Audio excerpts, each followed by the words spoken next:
শুভ দুপুর আমার প্রিয় বন্ধুরা।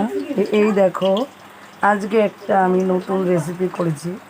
এইটা হলো কচু পাতার বড়া। তো ফুল রেসিপিটা আমি দেখাতে পারলাম না, তার জন্য খুবই দুঃখিত। তো প্রথমে আমি অনেকগুলো কচু পাতা নিয়েছি, বড় বড়। এইরকম দেখো, এখানে আমার ওয়েস্টে ছিল, এরকম বড় বড় পাতা নিয়েছি। এরকম পাতার মধ্যে এখানে মনে হয় 8টা পাতা আছে।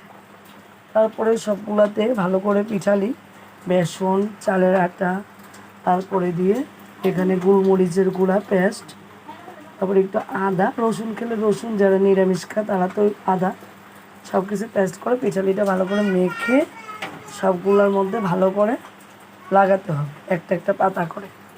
তারপরে এই দেখো, এটা এরকম মুড়ে ছিল, সবগুলোকে ভালো করে মুড়ে একটা কাপড়ের রশি নিয়ে একটু ভাপা দিতে লাগে। তো আমি এইটার মধ্যে দিয়েছি ছাঁকনিতে ভাপা থালটাতে এগুলো। তারপর হয়ে গেছে, তো কেটে কেটে এই দেখো এখন গোল গোল করে এটা জাস্ট তেলে ভাজবো।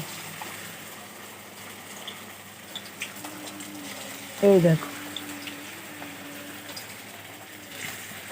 এটা আমার ইউটিউব থেকে দেখা, তো আজকে ট্রাই করলাম, তো মনে হয় না খারাপ হবে।